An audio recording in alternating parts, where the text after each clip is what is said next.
Alright, YouTubers, what we're going to do today is try to figure out what was happening, what I did or what the rear end did during our very first test hits, trying to do from a dig with street prep on 4.5 pounds of boost.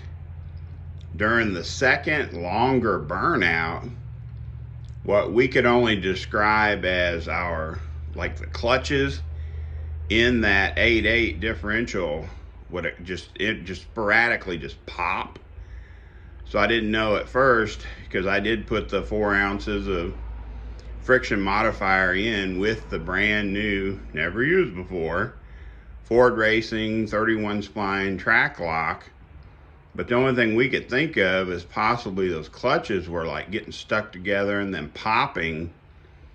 Well then, you know, because since that night, it's had some issues with kind of having some vibration when you're on the highway above like 50 miles an hour, or in town. Sometimes when you're not, when the driveline isn't loaded, it tends to feel like it kind of has a, it's not a vibration, but it's almost like where the back tires could be fighting each other. Almost kind of like if you have a tire that has a slip belt and it kind of has kind of a wiggle in the back. And yes, I've tested 2 sets of rear tires on it, and they all do, you know, they both sets of tires made the wiggle or the weird feeling.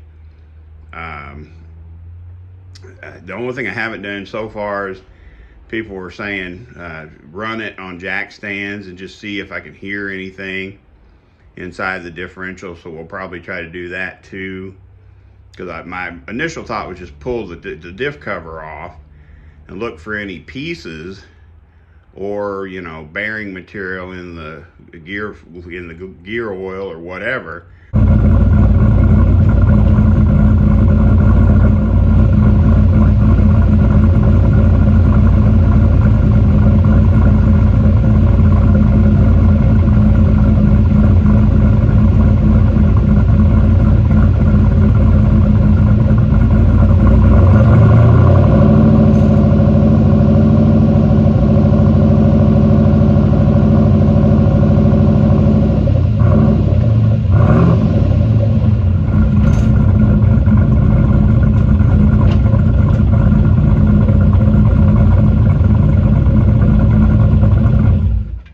Guys, went ahead and pulled the cover off and got it drained.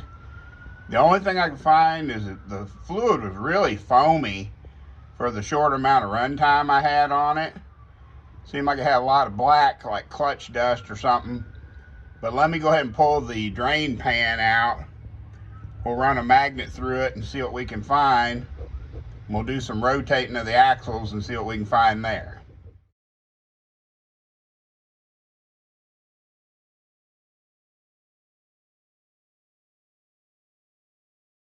Alright guys, here's the gear oil we drained out of the 8.8 a while ago.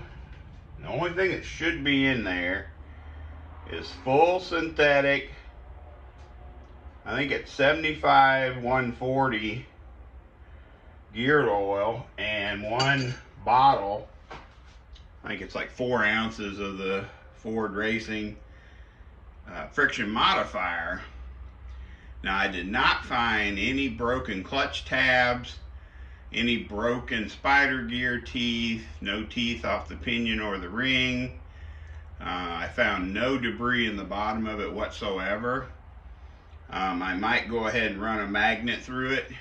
Now watch this. Hopefully I don't have this, hopefully I got this lit properly where you can see it. See, the gear oil is dark. Now watch when I stir it. Hopefully you guys will be able to see that silver gray clouding. It's part of whenever it was draining, because it was really foamy. And at first I thought maybe this gray silver, you know, because when I see that I think bearing. Maybe there's a bearing going out. Because I mean, you hopefully you guys can see that. Look at that. That's a good bit of that gray stuff, but here's the reason why I'm apprehensive so far. I'm not sure where to start looking at what bearing or whatever.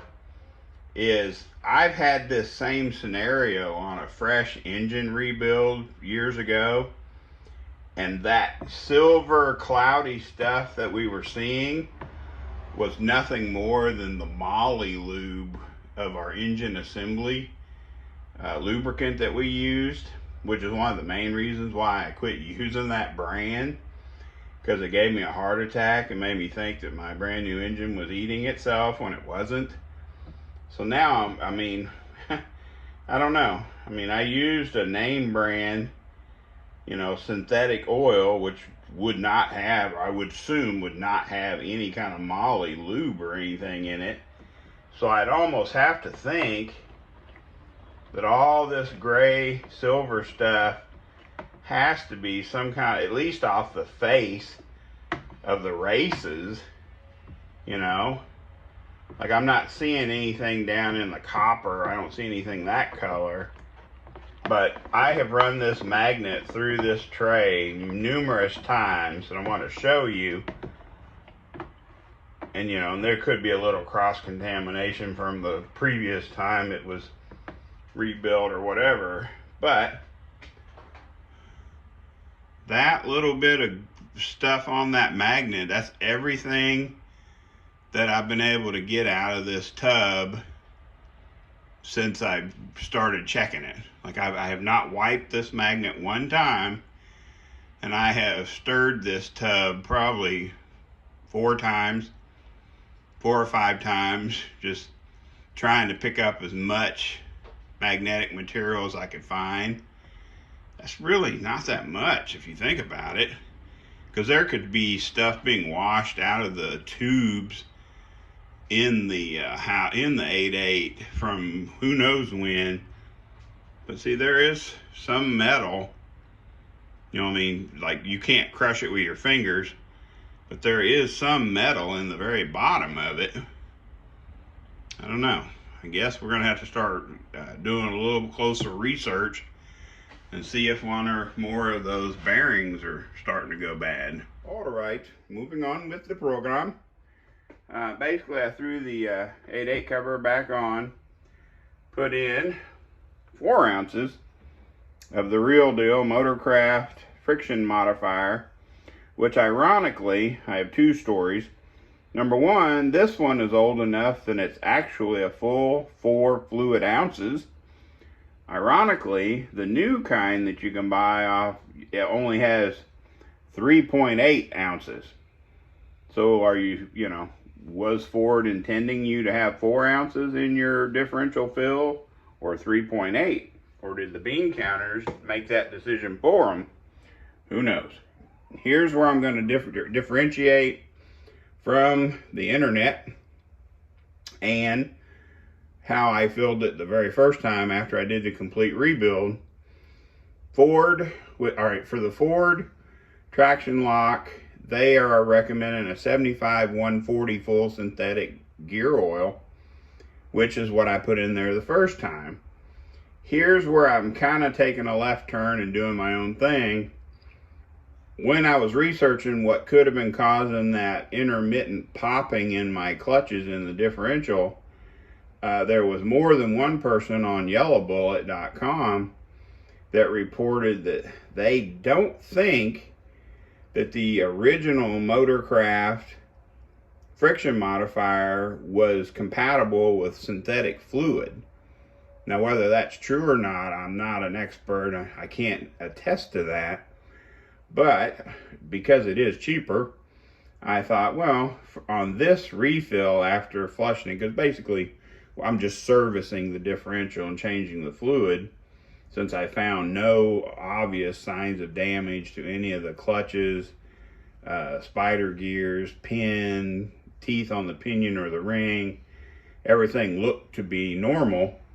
I decided to just go with a straight 80-90 weight oil, conventional, because I'm kind of putting the test to the, if there's any incompatibility between the friction modifier and synthetic fluid, which may be total hoo-ha. We don't even know if it's true or not.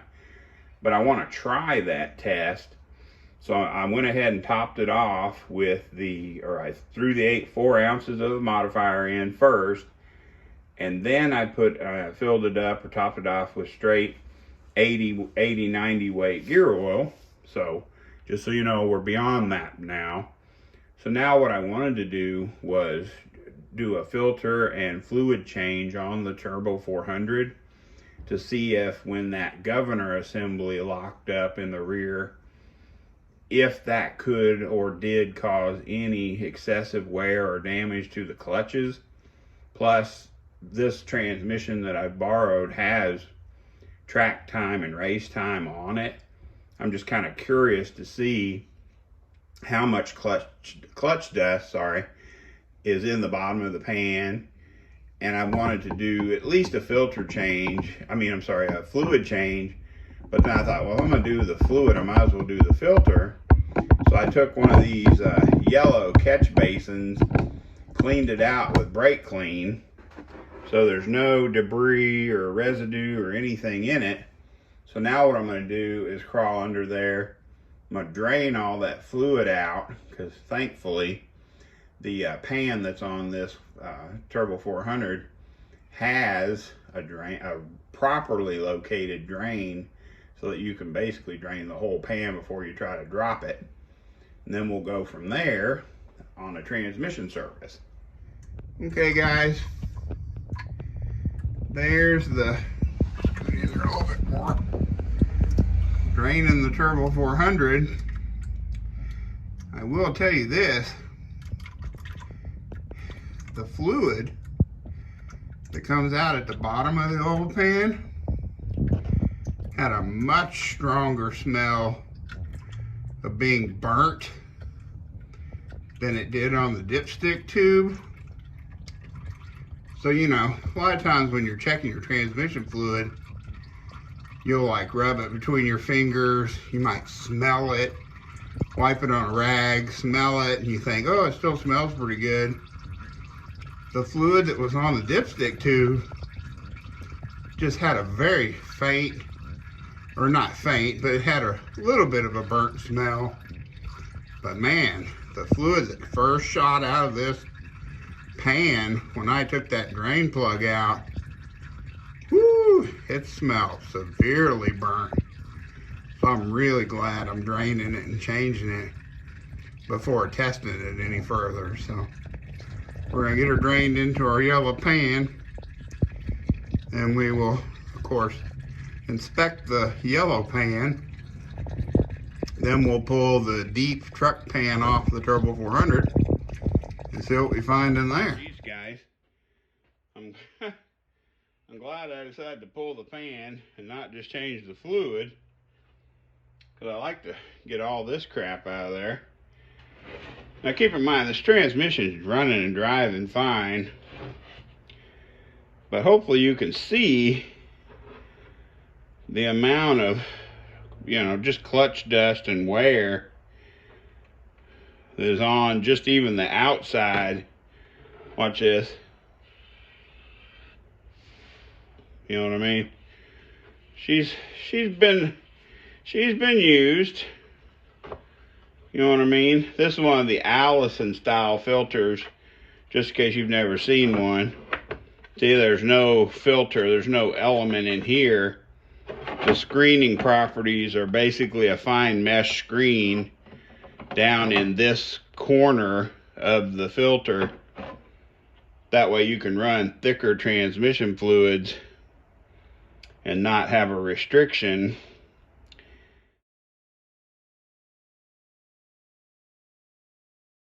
I was really kind of shocked, you know, when I started draining this thing. Look here, let me show you. This is what dripped out at some point onto the side of the catch pan. You know, that's almost returned to dinosaur goo. I don't know. Doesn't look that good. Burnt, you know, I'm sure that's just clutch material. Probably giving myself cancer from asbestos or something. But it was just odd to me how different the fluid in the bottom of the pan was to what I was being able to check on the dipstick tube. Usually on my vehicles, I'm really fanatical. I probably change my fluids too much, clearly more than some other people. But when I smell the transmission fluid, generally I'll go by, oh, well, it's still red. And when it starts getting a little bit of a burnt smell, and I start going, seems a little burnt, let's go ahead and drop the fluids and I'll change them. I wasn't expecting to see this level of clutch dust and burnt fluid in this transmission based on what the fluid on the dipstick looked like. So that just goes to show you the heavier, dirtier, contaminated fluid is always going to settle closer to the bottom of the pan. So if you start thinking that it smells a little burnt, you're probably going to be best served by going ahead and dropping that pan and doing a full service on it, so you're not having a problem later, because that's not going to be a lot of fun. So anyway, what I'm going to do is I'm going to go through this, clean these out, because you know what I mean, the magnet, if you could see this magnet in this pan, it has its fair share of debris, and we'll get that all cleaned out and cleaned up. And I've got a brand new Allison filter for it. The owner of the transmission prefers to only run type F transmission, so I'm not gonna go against his wishes and put any John Deere low high guard in it. It's called high guard, low viscosity, which I plan on probably trying in my own Turbo 400. But David said that he preferred not to run that in his, so I'm just going to give it a fresh filter and fluid, and then she'll be ready to do some testing. Although I am going to pull the governor assembly back out that had the driven gear failure previously, and just see if my one little test drive around our neighborhood shows any wear or any problems in the new gear and assembly that I put in. So, but here's what I'm going to end with on this video, because there's going to be more to it as once I get into the governor assembly, and I don't want to, you know, convolute this particular video where we basically ended up pulling the 8.8 cover, doing a visual inspection, rotated everything, couldn't find any visual damage, couldn't hear any visual or audible damage with it running. You know, so basically it turned into just a flush and a fill. Same modifier, a little bit different gear lube. Transmission was needing to be serviced. Not a problem, we'll get that done. I will go through, I'll either filter or magnet the fluid just to make sure I don't find any larger pieces of anything that I need to be worried about. And that'll be, we'll get that button back up, because trust me, laying under the car without having special camera mounts and different ways to hold your camera, lighting, it ends up being a poop show where you can't really see what's going on anyway. So just know 13 bolts takes this off, 13 bolts puts it back on. You do have a floating pickup filter, so you're going to have a bolt with looks like a piece of tubing that acts as a spacer for your filter. Other than that, it's just a straightforward bolt off, bolt on, no big deal. Hopefully this has been somewhat informative to you guys. I did want to say a disclaimer that this was a used backup race transmission out of a, you know, we're talking about a car that makes 600 plus on motor and regularly sees another 400 shot of nitrous. So this transmission has been used by a much powerful vehicle than I currently have. So, you know, no one think that just because that governor gear messed up that it burned up the transmission or something like that. I just want to make sure it's in its best possible working order, although I do have permission from the owner to, quote, run that shit and make it go fast. Pardon the pun. Disclaimer against the younger viewers, because, you know, most people know I don't cuss in my videos, but I just got a kick out of David saying that he's not worried about this transmission. It's going to get rebuilt anyway. So he told me just go out there and pin it. Pin it and win it. See how it runs. So I got a kick out of that. That was pretty funny. So anyway, that's where I'm at as far as my service and everything, checking everything, and getting ready to be able to do some more tuning. I appreciate you guys watching. Please like, subscribe, share, hit the little bell, hit the other little bell that tells you, you know, when I put up a video. Do all those great things. Thumbs up. Comments apparently are great. So now I got to start mentioning comments. So anyway, hang in there, guys. Stay tuned. We got more to come.